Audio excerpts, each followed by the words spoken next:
Hello everyone, कैसे हैं आप सब। आई होप आप ठीक होंगे। आज का जो हमारा टॉपिक है वो है एब्डोमिनल एग्जामिनेशन। तो हमारे पास एक प्रेग्नेंट वुमेन आई है, हमें अब उसका पूरा एब्डोमिनल एग्जामिनेशन करना है। तो सबसे पहले हमें करना है प्रिपरेशन। तो प्रिपरेशन में भी देखा जाए तो 4 चीज आती है। सबसे पहले क्या होता है, हमें उनको लेटाना है। लेटाने के बाद हमको बोलना है कि लेग थोड़ा सा फ्लेक्स कर लें, मोड़ लें। फिर हमें उनसे वर्बल कंसेंट लेना है। वर्बल कंसेंट में हमें क्या करना है, उनसे पूछना है कि क्या हम आपके पेट की जांच कर सकते हैं। अगर वो परमिशन दे रही है, क्योंकि हमें हर जगह आरएमसी को फॉलो करना है। RMC means respectful maternity care. अगर उनका कंसेंट हमें मिल गया है कि हाँ ठीक है आप कर सकती हैं, तभी हमें एग्जामिनेशन करना है। थर्ड चीज ये है कि हमें पार्ट प्रिपरेशन करना है। इसमें क्या होता है कि हमें उतने ही पार्ट को ओपन करना है जितने की हमें जरूरत है। अननेसेसरी पार्ट को हमें ओपन नहीं करना है। ठीक, अब लास्ट एट द लिस्ट है कि हमें इंश्योर करना है कि उनका ब्लैडर एम्प्टी होना चाहिए। हम कोई भी अगर प्रोसीजर इससे रिलेटेड कर रहे हैं, जैसे कोई प्रेग्नेंट वुमेन से रिलेटेड कर रहे हैं, तो हमें ये चीज जरूर इंश्योर करना है कि उसका ब्लैडर एम्प्टी होना चाहिए। तो ये चीज आती है हमारे प्रिपरेशन में। अब प्रिपरेशन तो हो गया, प्रिपरेशन में आएगा हमारा हैंड वॉश, जो हम ऑलरेडी सब डिस्कस करते हैं कि सबसे पहले क्या है, जो भी चीज है वो हमें क्या करना है, रिमूव करना है। जैसे हमने रिमूव कर दिया तो इसके 6 स्टेप हैं। लास्ट वीडियो में ये हुआ था कि हमने 6 स्टेप तो दिखाए थे, लेकिन हमने बोल दिया था कि 5 स्टेप हैं। एक्चुअल में वो 5 नहीं है, वो 6 स्टेप हैं। तो 6 स्टेप में सबसे पहले क्या आता है, palm to palm, back to palm, knuckling, फिर थंब, टिप ऑफ फिंगर, फिर रिस्ट। जैसे हमने ये प्रोसीजर हैंड वॉश का कर लिया, हमने एयर ड्राई किया। एयर ड्राई करने के बाद हमें ये इंश्योर करना है कि हम इसमें ग्लव्स नहीं पहनेंगे, लेकिन हम अपने हाथ को थोड़ा सा वार्म करेंगे, गर्म करेंगे, तभी हम उसके एब्डोमेन में लगाएंगे, नहीं तो ऐसे ही हम नहीं लगा सकते आरएमसी को फॉलो करते हुए। ठीक है, अब सबसे पहला होता है inspection. Inspection no touch technique होती है, जिसमें आपको क्या करना है, सिर्फ इंस्पेक्ट करना है। तो इंस्पेक्ट क्या करोगे, इसका size, shape and scar. Size कैसा है, उसका शेप कैसा है और स्कार क्या है। स्कार में हमारा हो सकता है लीनिया निग्रा दिख सकता है हमें। ठीक है, कोई प्रीवियस एलएससीएस हो, कोई प्रीवियस सर्जरी हुई हो, कोई इन्फेक्शन है, ये सारी चीजें हमें क्या करना है, इंस्पेक्ट करना है। ठीक है, सबसे पहला होता है इंस्पेक्शन। इंस्पेक्शन में हम 3 ही चीज देखते हैं, size, shape and scar.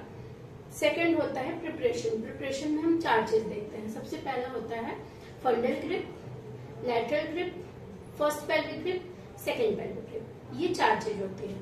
फंडल grip, फंडल grip से भी पहले हमें क्या करना होता है, सबसे पहले थोड़ा सा यूट्रस को सेंट्रलाइज करना पड़ता है। तो यूट्रस को सेंट्रलाइज करने के लिए हम अपने दोनों हाथ का यूज करते हैं।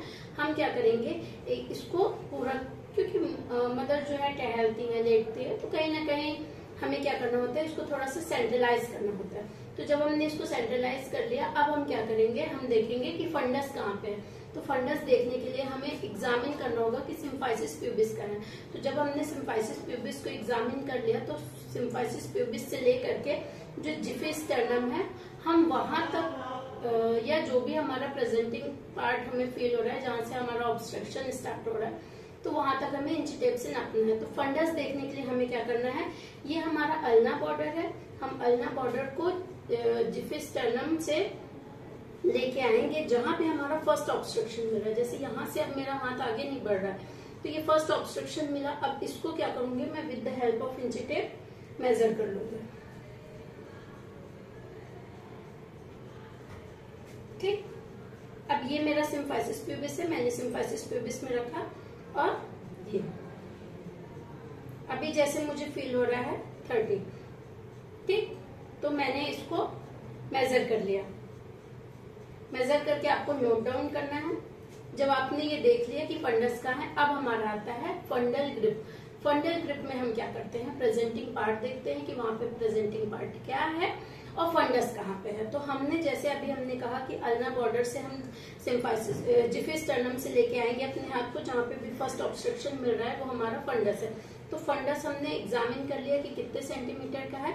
अब यहाँ पे प्रेजेंटिंग पार्ट देखना है। तो प्रेजेंटिंग पार्ट देखने के लिए हम क्या करेंगे, दोनों हाथ का यूज करेंगे और हम फील करेंगे कि यहाँ पे क्या फील हो रहा है। तो जैसे अगर यहाँ पे सॉफ्ट फील हो रहा है, इसका मतलब है कि ये क्या है, बटक्स है। अगर यहाँ पे हार्ड फील होता तो क्या होता, बेबी का हेड होता। अगर इरेगुलर सा होता तो एक्सट्रीमिटीज हो सकती थी, अगर कुछ नहीं होता तो बेबी ट्रांसवर्स लाई हो सकता था। ठीक है, तो ये हुआ हमारा फंडल ग्रिप। अब सेकंड होता है लैटरल ग्रिप। लैटरल ग्रिप में क्या होता है कि हम क्या करेंगे, यहीं से अपने दोनों हाथों को ऐसे लेके आएंगे। लैटरल मीन्स बोथ साइड का लैटरल हमें देखना है, साइड साइड। तो एक साइड का देखने के लिए थोड़ा सा इसको हमें पुश करना होगा और इधर का फील करना होगा। जब हम यहाँ का फील कर रहे हैं तो हमें इरेगुलर सब मिल रहा है। इरेगुलर मिल रहा है यानी आप समझ सकते हो कि वो हो सकती है कि वो एक्सट्रीमिटीज है। दूसरी तरफ का देखने के लिए हमें इधर से थोड़ा पुश करना होगा और हम इधर का देखेंगे। अगर इधर का हमें क्या मिल रहा है, एकदम कर्व शेप मिल रहा है, ऐसे राउंड शेप में मिल रहा है, इट मीन्स कि ये क्या है, कर्व शेप है, यानी बेबी का बैक हो सकता है। ठीक है, ये होता है हमारा लैटरल ग्रिप। लैटरल ग्रिप देखना इतना इंपॉर्टेंट क्यों है? लैटरल ग्रिप देखना इसलिए इंपॉर्टेंट है कि आपको एफएचआर वही मिल सकता है जिधर बेबी का हेड और बेबी का बैक हो। तो अभी हमें यहाँ पे क्या मिला है, बटक्स मिला है, यहाँ पे बेबी का बैक इधर मिला है, अभी हमें हेड नहीं मिला है। ठीक है, अब हम थर्ड पेल्विक ग्रिप देखेंगे। थर्ड पेल्विक ग्रिप में क्या होता है, हमें एक आर्च बनाना होता है। इस आर्च को हम सिम्फासिस पेविस के पास ऐसे रखते हैं। जब हम रखते हैं तो हम इसको मूव कराते हैं। जैसे ये फ्लो कर रहा है, इट मीन्स की हेड इंगेज्ड नहीं है या कोई भी प्रेजेंटिंग पार्ट इंगेज्ड नहीं है। लेकिन अगर ये मूव नहीं कर रहा है, इट मीन्स की ये इंगेज्ड है। ये होता है थर्ड पेल्विक ग्रिप। अब इस पेल्विक ग्रिप को हमें कंफर्म करने के लिए लास्ट पेल्विक ग्रिप करना होता है। ठीक है, तो उस पेल्विक ग्रिप में हम क्या करेंगे, अभी तक हमारा फेस माँ की फेस की तरफ था, अब उसके पैर की तरफ होगा। तो हमारे दोनों हाथ क्या करेंगे, ऐसे जाएंगे। ठीक, अगर ये मेरे दोनों फिंगर मिल रहे हैं, इसका मतलब है कि हेड इंगेज्ड नहीं है। ठीक है, ये देखिए, ये आया और ये मिल गया, इट मीन्स की हेड इंगेज नहीं है। लेकिन अगर मेरे ये दोनों हाथ ऐसे गए और यहाँ बिल्कुल नहीं हुआ, ये ऐसे चले गए, इट मीन्स की हेड एंगेज्ड है। ठीक है, तो हम ऐसे आइडेंटिफाई करेंगे कि बेबी का जो भी प्रेजेंटिंग पार्ट है वो एंगेज्ड है या नहीं है। तो इसमें 4 ग्रिप, पाल्पेशन में हम 4 ग्रिप देखते हैं, जिसमें फंडल ग्रिप होता है, लैटरल ग्रिप होता है, फर्स्ट पेल्विक ग्रिप होता है और सेकंड पेल्विक ग्रिप होता है। ठीक है, फंडल ग्रिप में हम फंडस देखते हैं, लैटरल ग्रिप में हम दोनों तरफ का लैटरल पार्ट देखते हैं कि क्या हमें फील हो रहा है। फर्स्ट पेल्विक ग्रिप में हम इंगेजमेंट देखते हैं प्लस प्रेजेंटिंग पार्ट देखते हैं, जैसे हम फंडल ग्रिप में देख रहे हैं एज इट इज हम यहाँ पे भी देख रहे हैं फर्स्ट पेल्विक ग्रिप में। Second pelvic grip first pelvic grip का कंफर्मेशन है कि फर्स्ट पेल्विक ग्रिप अगर हमें इंगेज मिल रही है तो हमने सेकंड पेल्विक ग्रिप में देखा तो वो भी हमें इंगेज ही मिलेगी। ठीक है, तो जैसे हमने ये चारों ग्रिप कंप्लीट कर ली, फिर थर्ड हमारा स्टेप होता है अस्कल्टेशन। अस्कल्टेशन में क्या होता है, अभी हमने क्या किया, यहाँ पे हमें हेड फील हुआ, ये यहाँ पे बेबी का बैक है और इधर बेबी का बटक है। तो हम कहते हैं कि हमें एफएचआर कहाँ पे मिलेगा, जहाँ बेबी का हेड और बेबी का बैक हो। तो बेबी का हेड यहाँ पे फील हुआ है, बेबी का बैक इधर है, तो मुझे एफएचआर किधर मिलेगा, ये जो अम्लाइकस है और ये एंटीरियर सुपीरियर इलियक स्पाइन, यहाँ तक हम क्या करेंगे, एक इमेजिनरी लाइन के, मैं अगर इधर ड्रॉ करके बताऊं तो ये एक आता है, ये एक इमेजिनरी लाइन हम यहाँ पे ड्रॉ करेंगे एज इट इज यहाँ पे, और हमें एफएचआर वहीं पे मिलेगा। ठीक है, हमने ये देखा, हमने ये लिया और हमें इस लाइन पे ही एफएचआर मिलेगा। क्यों? क्योंकि हमने बेबी का हेड यहाँ पे फिल किया और बेबी का बैक यहाँ पे फिल किया, तो हमें एफएचआर मिलेगा। एफएचआर की जो भी फाइंडिंग्स होगी वो हम रिकॉर्ड एंड रिपोर्ट करेंगे। अब अगर सपोज करिए कि बेबी का बैक इधर है, सॉरी हेड इधर है, बैक इधर है, तो एफएचआर कहाँ मिलेगा, यहाँ पे। ब्रीच प्रेजेंटेशन है, सपोज करिए ब्रीच में बेबी का हेड यहाँ पे है, बैक इधर है, तो एफएचआर कहाँ, जो रिब्स की सबसे छोटी वाली हड्डी नीचे की होती है, हमें क्या करना है, वहां तक इमेजिनरी लाइन लेके जानी है, दोनों तरफ ड्रॉ करनी है। जिधर भी बेबी का हेड और बेबी का बैक होगा उधर हमें क्या मिलेगा, एफएचआर। अगर ट्विंस बेबी है तो हमें इधर भी एफएचआर मिल सकता है, इधर भी एफएचआर मिल सकता है। ठीक है, तो हमें ये इंश्योर करना है कि बेबी का प्रेजेंटिंग पार्ट किधर है, इसलिए हम पूरा एब्डोमिनल एग्जामिनेशन करते हैं। अब हमें जो भी हमारी फाइंडिंग्स हुई है स्टार्टिंग से एंड तक, वो सारी फाइंडिंग्स को हमें किसको एक्सप्लेन करना है, जो माँ हमारे पास है, हमें उनको एश्योर करना है कि जो भी फाइंडिंग्स है हमें उनको बताना है कि आपका बेबी इस कंडीशन में है, बेबी बिल्कुल ठीक है, अब इतना है, इतना है, जो भी कंडीशन है हमें उसको माँ को एक्सप्लेन करना है।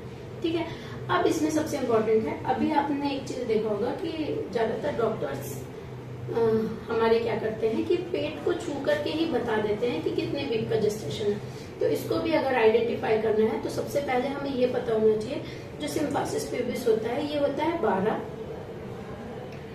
वीक, अम्बलाइकस होता है 24 वीक और जिफिस्टर्नम होता है 36 वीक। इसका मैं अलग से एक पेपर में एक्सप्लेन करके आपको अलग से दिखाऊंगी, लेकिन अभी आप समझ लीजिए कि ये होता है सिम्फासिस प्यूबिस होता है 12, अम्बलाइकस होता है 24 और जिफिस्टर्नम होता है 36, ठीक है। अब इनमें आपको दो पार्टीशन करना है दोनों तरफ, तो 12, 4, 16, 4, 20, 4, 24, 4, 28, 4, 32, 4, 36, तो ये 36 वीक हमारे पूरे कंप्लीट होते हैं। तो जहां पे भी डॉक्टर ऐसे हाथ लगाते हैं ना, तो वो वीक उसके अकॉर्डिंग हम कैलकुलेट करते हैं कि इतने वीक का जेस्टेशन हुआ है, ठीक है। तो ये बहुत इजी स्टेप होता है, इजी प्रैक्टिस होती है आइडेंटिफाई करने का कि जेस्टेशनल एज क्या है। अदरवाइज हम जेस्टेशनल एज डेट के अकॉर्डिंग और मंथ के अकॉर्डिंग निकालते हैं, तो उसका भी एक्सप्लेनेशन मैं अलग से वीडियो में दूंगी आपको कि वो वाला कैसे निकालते हैं। बाकी ये सिंपल स्टेप है जेस्टेशनल एज निकालने का, और जो भी चीजें वो आपको माँ को एक्सप्लेन करनी है। Okay, thank you so much for watching this video. अगर आपको ये वीडियो पसंद आया है तो प्लीज इसको लाइक एंड पूरा देखें। Thank you.